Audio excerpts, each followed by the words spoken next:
மத்திய அரசு தேசிய எக்ஸ்பிரஸ்வே டோல் விதிகளில் திருத்தம் செய்துள்ளது. இந்த புதிய விதி பிப்ரவரி 15 முதல் அமலுக்கு வருவதால் பயணிகளின் நிதி சுமை குறையும் என்று மத்திய அரசு அறிவித்துள்ளது. தேசிய எக்ஸ்பிரஸ்வே பயணிகளுக்கு முக்கியமான அறிவிப்பு வெளியாகியுள்ளது. முழுமையாக செயல்படாத எக்ஸ்பிரஸ்வே பாதைகளில் இனிமேல் முழு டோல் கட்டணம் வசூலிக்கப்படாது. இதற்காக மத்திய அரசு நேஷனல் ஹைவேஸ் ஃபீ ரூல் 2008 விதிகளில் திருத்தம் செய்துள்ளது. இந்த புதிய விதிகள் பிப்ரவரி 15 முதல் அமலுக்கு வந்தது.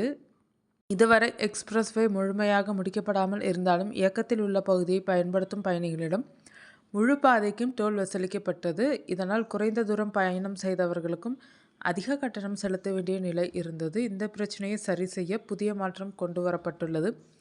புதிய விதிப்படி எக்ஸ்பிரஸ்வேயில் செயல்பாட்டில் உள்ள பகுதிக்கு மட்டும் டோல் வசூலிக்கப்படும். செயல்படாத அல்லது கட்டுமானம் நடைபெறும் பகுதிகளுக்கான கட்டணம் விதிக்கப்படாது. இதன் மூலம் பயணிகளுக்கு தேவையற்ற நிதிச்சுமை குறையும் என அரசு தெரிவித்துள்ளது. மேலும் இந்த மாற்றம் காரணமாக பழைய தேசிய நெடுஞ்சாலைகளில் ஏற்படும் நெரிசல் குறையும் என்று எதிர்பார்க்கப்படுகிறது.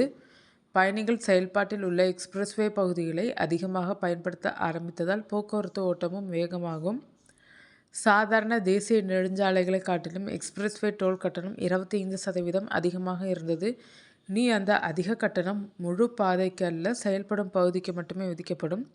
தனியார் வாகன ஓட்டிகள், லாரி மற்றும் பேருந்து இயக்குநர்களுக்கு இது நன்மை தரும் மாற்றமாக பார்க்கப்படுகிறது.